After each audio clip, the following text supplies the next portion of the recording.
Nesse slide nós temos a representação da fase clara.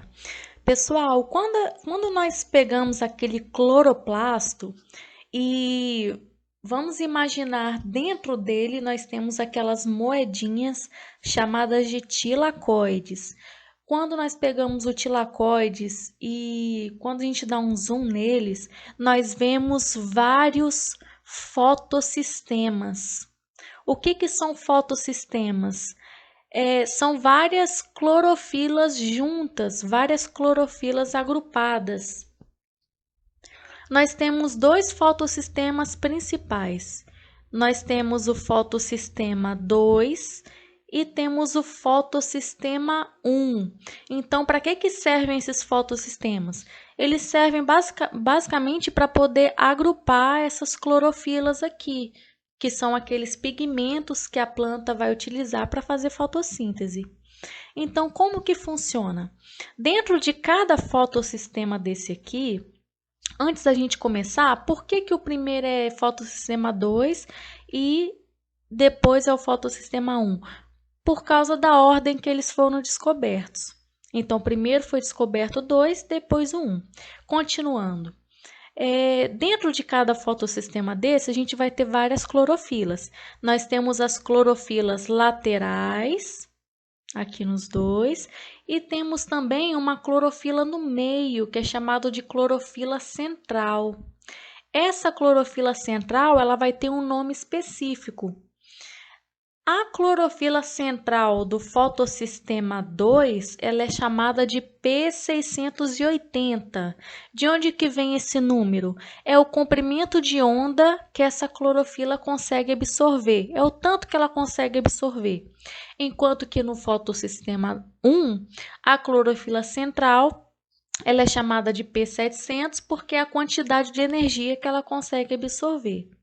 Então, agora a gente continua o processo. Então, vocês já sabem que nós temos o fotossistema 2, o fotossistema 1 e o nome das clorofilas centrais. Então, o que acontece? Eu coloquei umas setinhas aqui para representar a luz. Então, a luz ela vai incidir nesses dois fotossistemas. Só que o que acontece, pessoal? Quando a luz bate nesses fotossistemas, as clorofilas laterais vão receber primeiro essa energia.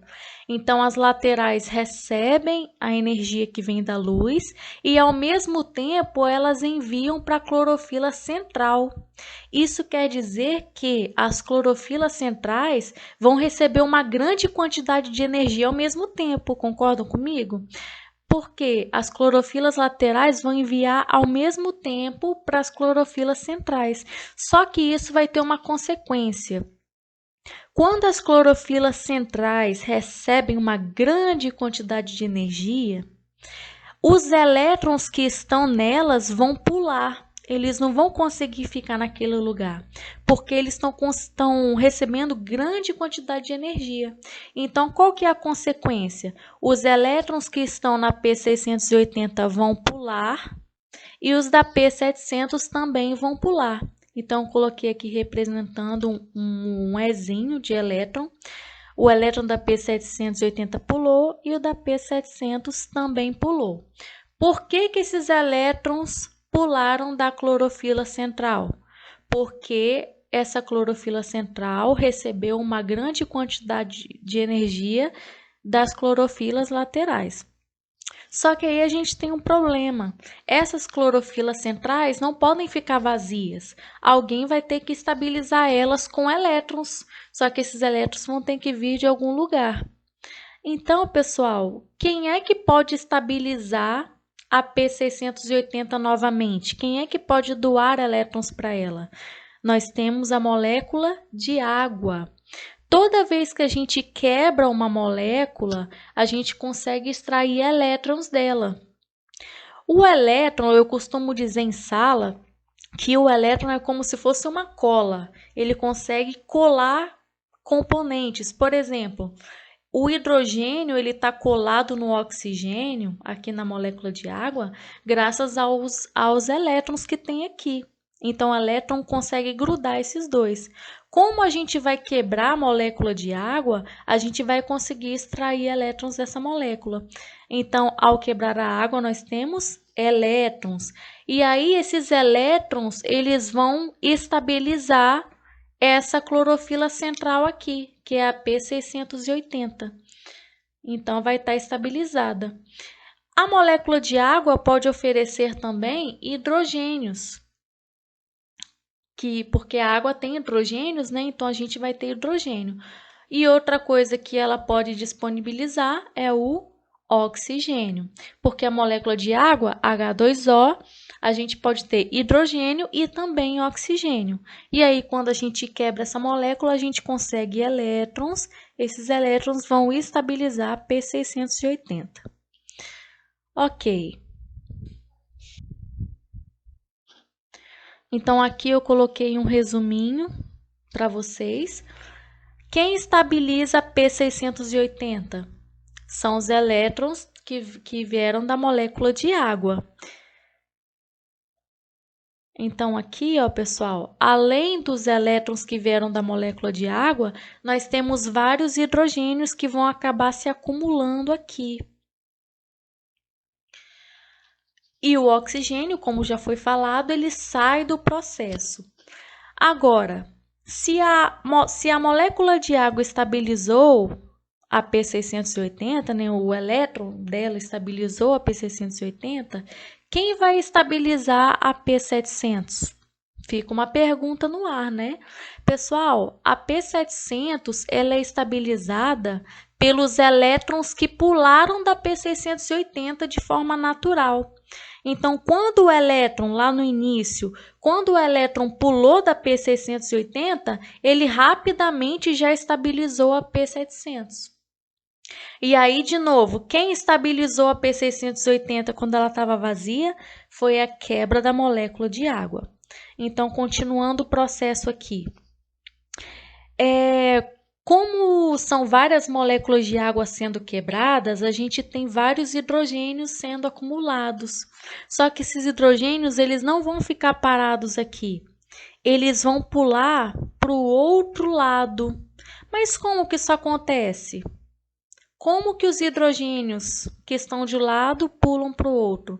Pessoal, quando o elétron pula de um lugar para o outro, a energia desse pulo vai fazer com que os hidrogênios saiam de um lado e vão para o outro lado. Então, quando o elétron pula, essa energia consegue fazer o deslocamento desses hidrogênios para o outro lado. Só que esses hidrogênios que estão aqui, eles não vão ficar aqui. Eles vão entrar dentro de uma enzima, que está em cor azul aqui, que é chamada de ATP sintase.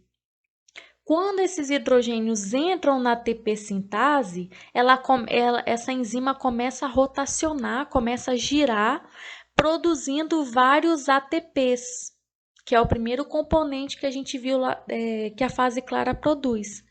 Então, o ATP é produzido aqui na fase clara. E aí nós temos uma consequência.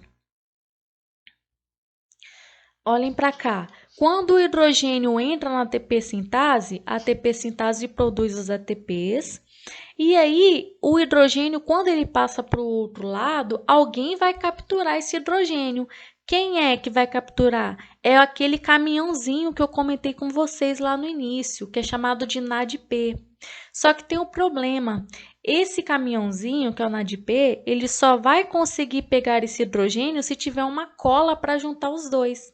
E como a gente viu, quem é a cola que junta elementos?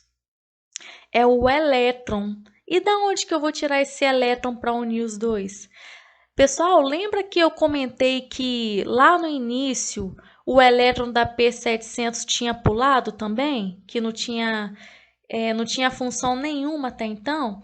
Esse elétron que pulou aquela hora da P700 é ele que vai ser utilizado, entre aspas, como uma cola para unir o NADP com o hidrogênio, formando o NADPH. Então, o NADPH foi a segunda coisa produzida aqui na fase clara.